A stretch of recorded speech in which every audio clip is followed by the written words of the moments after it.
mu gihugu cy'Ubuyapani hari umumaster wazobereye muri filozofi ya Zen, akagira umunyeshuri yakundaga cyane, kandi umunyeshuri we yari umuntu wihatiraga kumenya ndetse no kwiga no kunguka ibintu bishya.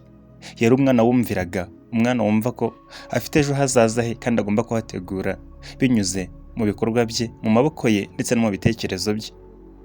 Uwo master yakundaga umunyeshuri we, akamukunda cyane ndetse akumva ari umwana mwiza cyane wazanamusimbura mu gihe yaba atakiriho. Akamwigisha filozofi ya Zen, akamwigisha ko ibintu burya byose bifite ihuriro, kandi ko burya umuntu iteka ryose ashobora guhindura byose mu buzima bwe. Akamwigisha isanire hagati y'ibintu, abantu ndetse n'ibikikije ikiremwa muntu byose ko bishobora guhura kandi bifitanye isano hagati yabyo. Akamwigisha imibanire myiza ndetse akanarenzaho kumwigisha ibijyanye n'imikino njyarugamba ndetse n'ibindi bintu bijyanye byose n'abamaster cyangwa abamonko. Umunsi umwe master yahamagaye umunyeshuri we ashaka kumutuma. Yamutumye mu mujyi wa Kyoto, amuhereza urupapuro rw'urwandiko, aramubwira ati iyi baruwa nguhaye, uru rwandiko nguhaye ugomba kurutwara neza kandi ukarurinda. Ntutume rwangirika, ntutume hagira undi muntu urubona urusoma, urugeze ko rugenewe mu mujyi wa Kyoto. Uzarutware neza kandi ntuzarute, kuko amakuru arimo ni ingenzi cyane. Umunyeshuri yarazinze mu gitondo cya kare, afata inkota ye, aragenda atangira urugendo. Afata urugendo aturuka iwabo yerekeza mu mujyi wa Kyoto. Ageze mu nzira agera ahantu yagombaga kunyura, kwambuka akagezi kari gafite ikiraro gito cyane. Kuri ako kagezi hari umusamurayi ufite inkota yityaye cyane. Umusamurayi yari yarihaye intego yo kwica abantu 100 bose, bo kubarwanya abantu bose bazagerageza kwambuka ako kararo kugeza barangije. Ubwo yari amaze guhangana n'abantu 99, kandi bose yarabarangije, bose yarabishe kubera ubuhangage bw'inkota yari afite ndetse n'ubumenyi yari afite mu gukoresha iyo nkota, dore ko burya abasamurayi bazwi mu gukoresha inkota cyane, ndetse bakaba ari abantu basa naho banywanye n'inkota, biragoye kubatsinda ukoresheje inkota. Wa munyeshuri yagerageje kwambuka ikiraro, wa musamurayi aramubwira ati nuramuka wambutse icyo kiraro uba wizeye ko turi buhangane. Ndakureka gusa wambuke mu gihe uri bunsinde ukandwanya ukanesha, ariko nutanesha nta kabuza ndaguhitana. Umunyeshuri yagize ubwoba cyane ndetse yibaza uburyo ki aramutse apfuye ko urupapuro rutagera kuri wa muntu rwari rugenewe. Yarigiriye inama aramubwira ati, abwira uwo musamurayi ati reka noneho manze nasubiza kwa master ubutumwa yampaye, nimara kubumushyikiriza nta kabuza ndagaruka duhangane, kandi ndagusezeranyije ijambo ryanjye ndaririnda. Wa musamurayi aramubwiye ati nta kibazo, subirayo wa mwana we, subirayo wihuta, ndagutegereza. Nzagutegereza uko byazagenda kose, uzaze duhangane ndabe ubumenyi bwawe ku nkota ufite. Umwana yarakase asubira kwa master we, aramubwira ati nahuye n'umusamurayi ansaba ko duhangana, nanjye namusezeranyije ibi, namubwiye ko ndi busubireyo nyuma yo kugeza ubutumwa hano tugahangana. Master aramubwira ati wa mwana we, nta muntu upfa gutsinda umusamurayi mu nkota. Abasamurayi ni babi ku nkota, bazi gukoresha inkota, bazi ubuhanga bwayo ndetse n'uburyo bwo kuyikoresha, baba barabyitoje kuva bakiri bato. Icyo utegereje gusa ni urupfu, ntabwo ushobora kumutsinda ukoresheje inkota yawe. Atereka nkubwire inama nziza, numugera imbere uzakora inkota mu rwubati, maze uhagarare ubundi uhumirize, ubundi utegereze. Niwumva ku gahanga hamanuka ibintu bikonje, uzamenye ko urupfu rwawe rwegereje.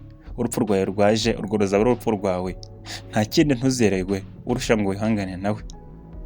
Umwana nta kundi yagombaga kubahiriza isezerano yahaye wa musamurayi. Yarazindutse mu gitondo cya kare aritegura, asiga asezeye, arababwira ati rwose ndabizi neza ko ntashobora gutsinda uriya mu master w'umusamurayi, ahubwo ndagiye, muzamenye uko byagenze. Umwana yaragiye agera kuri wa musamurayi hafi ya kakararo yagombaga kwambuka, hanyuma aramubwira ati ndagarutse, nje kubahiriza isezerano naguhaye. Umwana yakoze nk'ibyo master we yari yamubwiye, yakuyemo inkota arayibangura neza, arangije arahagarara yemye arahumiriza, aba silent nk'utegereje kumva ikintu. Ubwo yari ategereje kumva ko amaraso, ibintu bikonje bimanuka ku gahanga, ubwo no kuvuga amaraso ye. Wa musamurayi yagiye amusatira ashaka kumurwanya, ariko atungurwa n'uburyo uwo mwana yari karume, atuje, nta bwoba, nta gihunga, bigaragara ko rwose ibyo akora abizi, kandi yabanguye inkota neza, ayifashe neza nk'umuntu witeguye kurwana. Wa musamurayi yagize ubwoba cyane, aravuga ati uyu ni umumasa w'agatangaza, muye nawe. Wa musamurayi se apfukama imbere ye aramubwira ati nyagasani master, nyigisha. Ni wowe rwose umuntu untunguye cyane, utandukanye n'abandi ntahanganye nabo. Uri umuntu usa naho ufite ubuhanga, wacengewe n'ubumenyi bwa zen. Uri umuhanga mu kurwana, biragaragara, uri master. Nzakubera umunyeshuri kandi nzagusavinga kugeza ku rupfu rwanjye. Burya dore isomo wakura muri iyi nkuru, dore isomo ugomba kwigira muri iyi nkuru. Uko byagenda kose mu buzima habaho ibintu tutashobora kugira ibyo duhinduraho n'ibyo twakoraho, bikaturenga tukumva ko isi ishobora kuba iturangiriyeho, ariko burya gutuza imbere y'ibyo bintu nibyo bitanga umutuzo, ndetse bigatanga n'igisubizo cya nyacyo. Jya umenya gutuza imbere y'ibintu udashobora guhindura, kandi uvuge make, ubikorane umutuzo ndetse no kwihangana. Umere nk'uyu munyeshuri wabashije guhagarara afite umutuzo, arahumiriza, ahagarara imbere y'umusamurayi.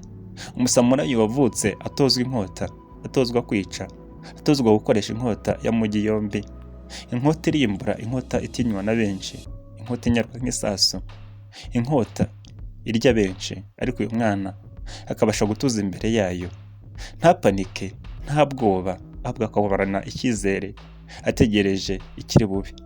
Burya ibyo utahinduraho mu buzima ntibikagutere umwanya wawe, ahubwo ujye ugerageza gutuza imbere yabyo, wumve ko nyine ntacyo utakoze kugira ngo bibe byagenze ukundi. Uko byagenda kose mu buzima, ibintu byose bitubona siko twabigeraho control. Hari uburwayi buza tutabuhamagaye, hari urupfu uko byagenda kose rugomba kugera ku bo dukunda ndetse natwe ubwacu. Hari ibibazo by'ubukene n'ibindi bintu bitandukanye bishobora kuza bikakwituraho kandi nta kintu wabikoraho. Hari ibiza biza bitateguje, ugasanga imvura iraje iraguye, gusenyera inzu, irengeye imyaka yawe n'ibindi byose bishobora kuza mu buzima bwawe, ariko burya ibyo ntibikaguteshe umutwe. Jya uhagarara imbere yabyo, ube calme, utuze, ahubwo ubundi usenge Imana yawe, ubundi ukoresha ubwonko bwawe uburyo wakwikura muri icyo kibazo. Burya ubwonko ni agatangaza kandi bwakugeza kuri byinshi. Jya umenya kubukoresha kandi mu buryo butuje. Abanga bagaragaza ko mu gihe utuje aribwo ubasha gukoresha ubwonko bwawe neza, kandi mu gihe udasaragurika, utasazwe n'ibyishimo cyangwa umubabaro wagupfukiranye, burya nibwo ubwonko bwawe bukora neza, bugakora ku rugero ruri maximal. Reka nkubwire nti ukeneye inkuru zose zivuga zagufasha gukanguka, ugakanguka, ukabasha kureba kure, wakora subscribe kuri iyi channel ya Kanguka Rwanda, ndetse ugasangiza n'inkuru yacu abandi, ugadufasha guhindura ubuzima bwa benshi. Hano dushyiraho inkuru zagufasha guhinduka, ukaba umuntu mushya kandi ufite intego mu buzima, ufite n'icyerekezo yifuza kugeraho.